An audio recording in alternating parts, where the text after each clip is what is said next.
Les amis, salut à tous, c'est Pegasus et j'espère que vous allez bien. Et bienvenue dans ce nouveau numéro de Yu-Gi Flix. Yu-Gi Flix est une chronique exclusivement consacrée aux différents films Yu-Gi-Oh! Donc pour ce deuxième numéro, nous allons nous intéresser au film Yu-Gi-Oh! Réunis au-delà du temps. Réunis au-delà du temps est un film sorti en 2010 afin de célébrer les 10 ans de l'anime Yu-Gi-Oh! Et il faudra attendre plus d'1 an pour que ce film arrive jusqu'aux États-Unis et jusqu'en Europe. Et le moins qu'on puisse dire, c'est que ce film a le mérite de réaliser un des plus gros fantasmes de tous les fans de Yu-Gi-Oh! Voir Yusei, Judai et Yugi ensemble. De plus, il est important de préciser que ce film est canon à l'histoire de Yu-Gi-Oh! Puisqu'on entendra parler des événements de ce film dans la série Yu-Gi-Oh! 5Ds. Mais on décortiquera tout ça plus en détail tout à l'heure. Mais bref, comment se fait-il que 3 duellistes venant d'une époque différente vont combattre côte à côte? Et bah tout simplement parce que ce film traite principalement du voyage temporel. Mais bon, avant de rentrer un petit peu plus dans le détail, ce film, de quoi il parle? Déjà, au début du film, on aura le droit à une intro de 10 minutes nous narrant plus ou moins l'histoire de Yugi, Judai et Yusei. Puis, le film s'ouvrira avec Judai qui se fait attaquer par des monstres de duel qu'il connaît très bien, l'ultime cyberdragon et le dragon arc-en-ciel. Mais également le dragon poussière d'étoiles. Donc déjà tu vois le dragon poussière d'étoiles à la même époque que Judai, tu te dis il y a un petit problème là. De plus, ces monstres ne se contentent pas d'attaquer Judai, mais ils détruisent aussi la ville aux alentours. Il s'agit là de véritables monstres et non d'hologrammes.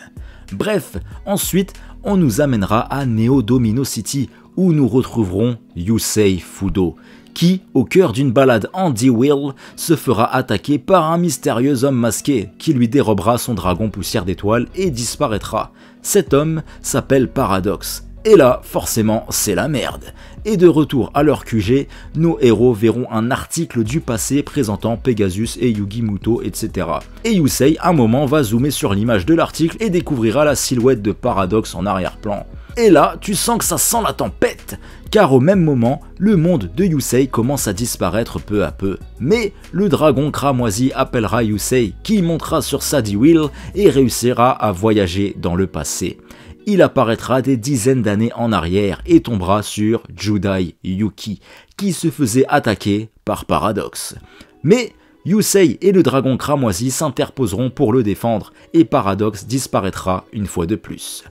Yusei Fudo fait ainsi la rencontre de Judai Yuki et lui explique plus ou moins les plans de Paradox. De plus, lorsque Judai regardera sa carte emblématique Neos Héros élémentaire, il verra que celle-ci, le dessin est en train de disparaître. Tout comme le dragon poussière d'étoiles de Yusei avait disparu de la même manière. Et là, on a donc le sentiment que Paradox peut, entre guillemets, capturer les monstres des duellistes qu'il affronte. Donc forcément, là tu te dis, vu qu'il avait le dragon arc-en-ciel et l'ultime cyberdragon, il a dû affronter Ryo Marufuji et Johan Anderson, donc Zane Truesdale et Jesse Anderson dans la version française. Donc il a forcément dû faire face à ces 2 duellistes emblématiques pour posséder leurs cartes les plus puissantes. Bref, l'époque à laquelle appartient Judai commence elle aussi à disparaître. La raison ? Le passé a dû être modifié, et la seule solution pour sauver les époques est de se rendre dans le passé. Pendant ce temps, Yugi Muto et son grand-père se promènent à Domino City à l'occasion d'un événement organisé par Pegasus. À ce moment, Yugi remarquera d'ailleurs le dragon poussière d'étoiles, le cyber ultime dragon ainsi que le dragon arc-en-ciel dans le ciel. Paradox est là, et il attaque alors la foule avec ses monstres. Tout le monde, à l'exception de Yugi, va trouver la mort. Domino City n'est devenu que ruine et désolation. À ce moment, le dragon cramoisi arrive et remonte le temps au même endroit une demi-heure plus tôt. Yusei Fudo et Judai Yuki trouvent ainsi Yugi Muto et lui expliquent ce qu'il se passe sur Paradox, et que c'est lui le responsable de tout ce bordel. La solution pour sauver le monde est donc de venir à bout de ce mystérieux duelliste masqué. Celui-ci apparaîtra alors et s'engagera un duel entre Paradox contre Yugi, Judai et Yusei.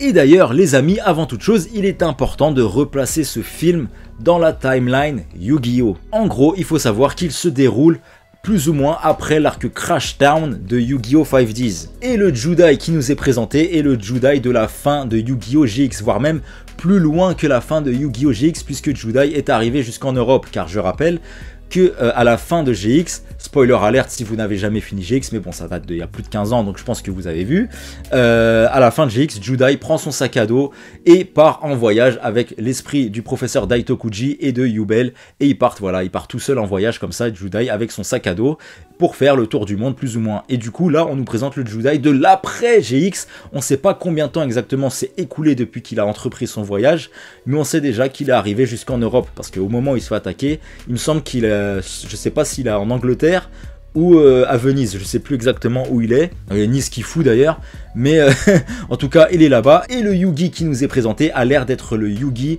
de l'après Batailleville. Ce qui explique d'ailleurs que Yugi ne connaît pas encore Judai, car les deux se connaissent dans GX, etc. Mais à ce moment-là, Judai connaît Yugi, mais Yugi ne connaît pas Judai. Ce qui laisse donc place à plusieurs théories, en mode c'est grâce à sa rencontre avec Judai à ce moment-là, que 10 ans après, il va donner la carte Kuribo Ele à Judai, etc. au début de GX, machin.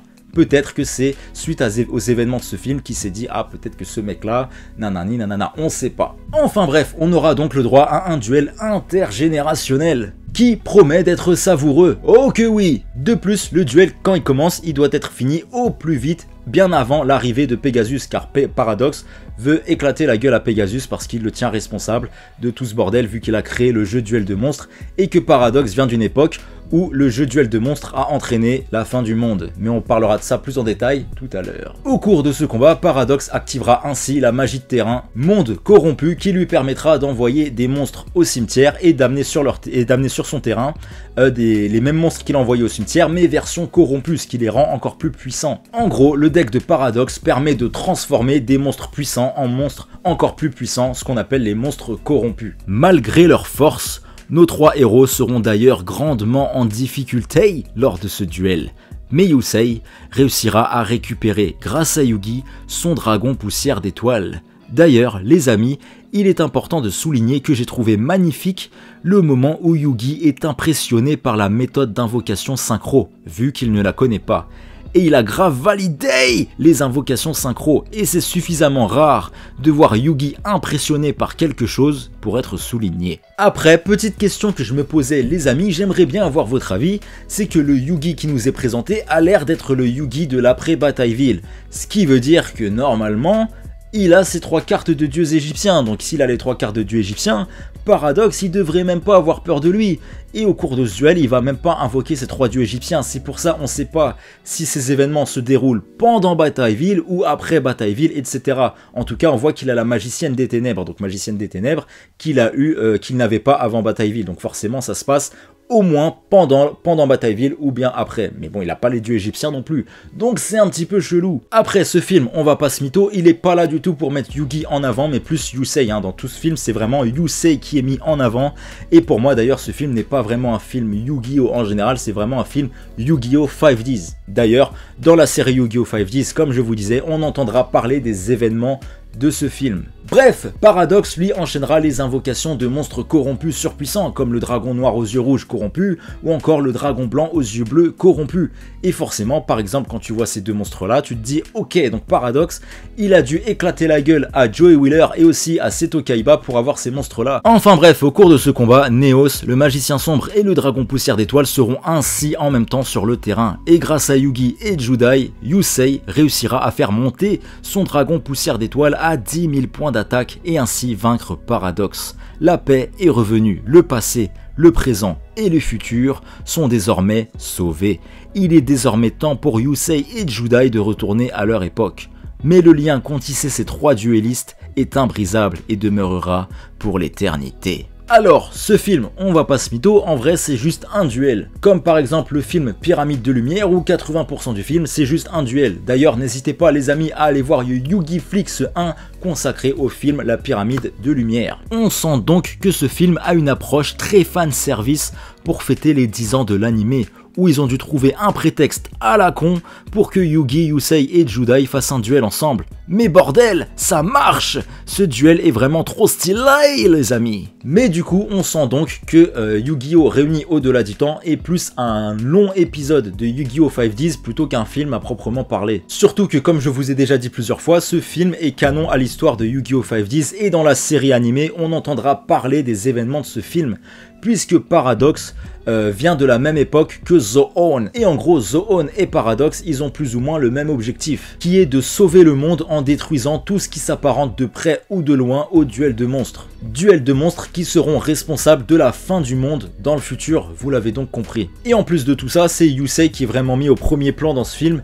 Après, je vais pas vous mytho, c'est pas pour me déplaire parce que pour moi, Yusei est le plus stylé des trois et de très loin. Mais malgré tout, ce que je trouve dommage, c'est que Paradox, malgré un chara design qui est incroyable et un deck avec un concept de ouf, bah il est pas assez développé. Certes, on entendra parler de lui un petit peu dans Yu-Gi-Oh! 5Ds, donc on comprendra réellement ses intentions et ses émotions qu'en regardant la série 5Ds. Mais au moment où sort ce film, dans la série 5Ds, on n'était toujours pas arrivé à l'arc Cradle, etc. Et c'est un petit peu dommage, c'est comme si Yu-Gi-Oh! Réuni au-delà du temps était entre guillemets une carte de visite pour aller te faire regarder l'anime 5Ds. Car si tu regardes pas l'anime 5Ds, tu sais même pas d'où vient Paradox, qui il est, pourquoi il est là, qu'est-ce qu'il veut, t'es qui, tu vois. Mais quand tu comprends dans la série 5Ds l'histoire de Zoon, le monde d'où il vient, etc., bah forcément ça ajoute du développement au personnage de Paradox, vu qu'on entend parler de lui dans la série, et qui vient de la même époque que Zoon, etc. Donc on peut comprendre réellement ses émotions et pourquoi il agit de cette façon. Mais si tu regardes que le film comme ça, tu te dis l'antagoniste il est éclaté malgré son chara design de ouf et son deck de ouf comme je vous disais. Surtout qu'on va pas se mytho, c'est un petit peu frustrant ce film parce qu'on aurait tellement aimé en avoir plus, il y avait matière de faire un film d'1h30 etc etc. Après je pense qu'ils ont pas développé Paradox, son histoire etc justement pour ne pas spoiler ce qui se passe dans la série Yu-Gi-Oh! 5Ds. Mais quand même ils auraient pu rajouter certaines petites scènes stylées, notamment le fait que Paradox s'en est pris à Saint Truesdale, à Jesse Anderson, à Seto Kaiba, à Joey Wheeler, etc. On aurait aimé peut-être voir tout ça, etc. Même si on le devine, ça aurait pu être sympa de, je sais pas, de le voir se confronter à différents adversaires, machin. Mais malgré tout, j'ai beaucoup aimé le personnage de Paradox, qui semble être au départ quelqu'un de calme, de posé, sûr de lui, mais qui plus le duel avancera, plus il deviendra entre guillemets corrompu et semble sombrer dans la folie. Lui qui a un objectif de base pacifiste, qui est de sauver le monde, mais qui n'hésitera pas pour cela à user des pires méthodes. Pour lui, la fin justifie les moyens. Enfin, en même temps, il s'appelle Paradox, c'est pas pour rien. Après, concernant l'animation de ce film, personnellement, je l'ai trouvé splendide. Musicalement aussi, on est gâté. Et en vrai, ce film, j'ai rien de spécial à lui reprocher, si ce n'est qu'on aurait quand même aimé en avoir plus. Et quand t'as envie d'en avoir plus, c'est forcément que t'as kiffé. On aurait tellement aimé que ce soit un vrai film et pas forcément un épisode spécial de Yu-Gi-Oh! 5Ds. En tout cas, objectivement, c'est pas le meilleur film, mais malgré tout ça reste mon film préféré parce que ce côté fanservice où ils te réunissent Yugi, Judai et Yusei, certes pour fêter les 10 ans de l'anime, donc c'est normal qu'il y ait un truc fanservice pour fêter ça, mais ce côté fanservice pour moi c'est du bon fanservice et forcément bah ça a marché sur moi, je suis client de ouf, c'était un fantasme de voir les trois en même temps à cette époque là, c'est trop stylé. Maintenant le fantasme ça va être de voir Yugi, Judai, Yusei, Yuma, Yuya et Yusaku en même temps dans un film, là ce serait incroyable, mais je pense que ce serait un petit peu trop le bordel, mais bon on sait jamais. Enfin voilà les amis, c'était tout pour cette vidéo sur le film Yu-Gi-Oh! Réuni au-delà du temps. N'hésitez pas à me dire en commentaire si jamais j'ai oublié de parler d'un truc dans ce film, et surtout n'hésitez pas à me dire ce que vous pensez de ce film les amis. Et si comme moi ce film vous a conquis, bien que scénaristiquement ça vole pas très haut. En tout cas les amis, merci beaucoup d'avoir regardé cette vidéo.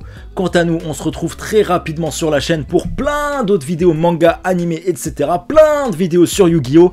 Et notamment pour le 3e numéro de Yu-Gi-Flix qui traitera, je sais pas encore si on va traiter du film Dark Side of Dimension ou du film sorti je crois en 99, je sais pas encore de quel film on va traiter, mais restez branchés, ça arrive très bientôt. Et en attendant, n'hésitez pas à aller voir le premier numéro de Yu-Gi-Flix qui traite du film La Pyramide de Lumière. En tout cas, voilà les amis, d'ici là, prenez soin de vous, nous on se retrouve très vite, à bientôt, salut!